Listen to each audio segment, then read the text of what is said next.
being that you were a Chicago native, how much did it mean to you to participate in this project? It's a lot. I know for me, I'm always trying to find projects that give Chicago some honesty. Because Chicago could be depicted in so many different ways, and some of the ways I haven't liked all the time. This movie was beautifully written and directed. Min Ho is just brilliant to me as far as like the great research she did in talking to former residents of people who lived in Cabrini Green. And so you can actually get this real story of family. People love to talk about the housing projects, almost like it's experimental who lived there. Like these are like lab rats almost, to be honest with you. And this film was like, no, these were actually families, beautiful families, and people who, yeah, the situation wasn't perfect, but they found the beauty in all that. And like even within the tragedy that happens in the movie, I still think it's very beautiful that it wasn't the focal point, but it really was focused on family and in the performances from our young men Blake and Jill. Like they did a great job. And like everybody's so good in it, but it feels like natural and real. So I had an opportunity to talk to Miha, and I asked her what was it about 92 that she selected as the year to base the film in. So from your perspective, what did 92 in Chicago feel like, and why is it important? Obviously, you mentioned the story that takes place inside the film, but why is that an important year for you? So I was Blake's and Gion's age at that time, right? And that to me was the time when I saw my parents kind of start giving us the speeches about growing up.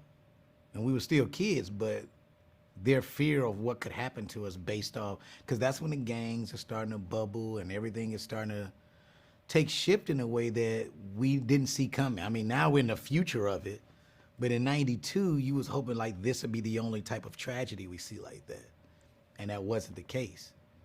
You know what I'm saying? And what I saw was with my parents having to figure out a way to sit me down and explain to me something new that I didn't know we had to really learn. Then, I mean, I think about it as far as like, it was friends we saw who had a gun. I'm like, oh, blah, blah, blah has a gun. We got to stay away from him. Just stuff like that. That was, when I watch the film and I think about 92, it does bring me back into that place of like, ooh, that's where it started. Ugh. Okay. So talk to me about Jason and within the film. Jason, single dad, newly single dad, and trying to figure out how to raise a daughter and a son in Cabrini Green. If you think about it, right? This is I don't even know if I even said this in any of the interviews, but like the '90s started like the deadbeat dad, the baby daddy, baby mama, the aggressiveness of what that meant. It was even songs coming out. Who that is that? Like it was starting that culture of things where like, even with welfare, like, hey, he can't be in a house if you want to get your stamps. Like all that stuff was going on. So to depict a single dad who's trying to figure out how to take care of his kids, who it also doesn't even have the emotional capacity to even deal with some of it. All he know is work. How I'm gonna pay these bills.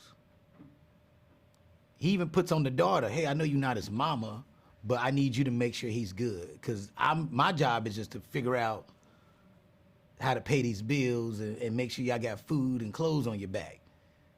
You know what I mean? He didn't even know what to do when his son be, hey dad, I jumped really high today. And he's like, oh, okay, that's nice. He's not even hearing it. It's very interesting. Like it's a very interesting psyche to put yourself in that, especially as an actor. It made me understand my dad a lot more, and even a lot of the dads at that time. So do you find with the role of, you said that it made you understand your dad and your father, I Yep, believe. Yeah. yep. And so does it make you re-examine some of the things in the relationship with your children or, as you said, with your father? For me, it makes me understand how different things are, right? Like I'm a lot more affectionate. I love my conversations with my kids. Like since they were like little, like I remember like making sure I give everybody their own one-on-one time with me, you know, because that was something my mother did. My mother, like, it's so funny. My mom passed in '09, and I remember me and my brothers, you know, you had that moment where everybody's reminiscing and talking. And I thought I was bragging about something. Like, yeah, mama took me to Bennigan's on Friday. Well, she took me on Wednesday. She took me on, wait a minute, we all had a Bennigan's day? Like, I don't even know if she was doing that with everybody. But because she gave us that one-on-one time. But it also made me understand my father wasn't raised to be affectionate and to have that with me. I didn't realize how proud my dad was of me until somebody else told me something he was doing. It wasn't until I was doing stand-up. You know what I mean? Like I met somebody at his job one day and his coworker was like, yeah, man, your dad always talking about you. I'm like, for real? He don't ever say nothing. Like, yeah, he passing out your flyers at work. He does? Wow. Hey, you know what's funny? I remember approaching him about it. Like, hey, Dad, you know, I heard, he's like, yeah, whatever. I'm like, all right, man. You know, but he wasn't, I don't know if he felt he can be that, you know, that I am now to my children. Different generation for Yeah. sure. A lot of the conversation around this film has been about how it feels very much like Chicago. Can you talk to me a little bit about that feeling and what that feeling is? Well, first of all, they built a Cabrini Green in a studio. So I remember the first day I had to come shoot, and I said, Mijo, give me a second. Cause I walked around, I like, how did y'all do this? It looked so real.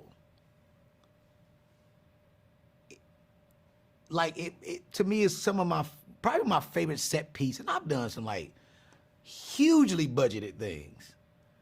That's probably my favorite set piece of anything I've ever been on in my career. Because I'm like, how did you do? Because, you know, the buildings are torn down.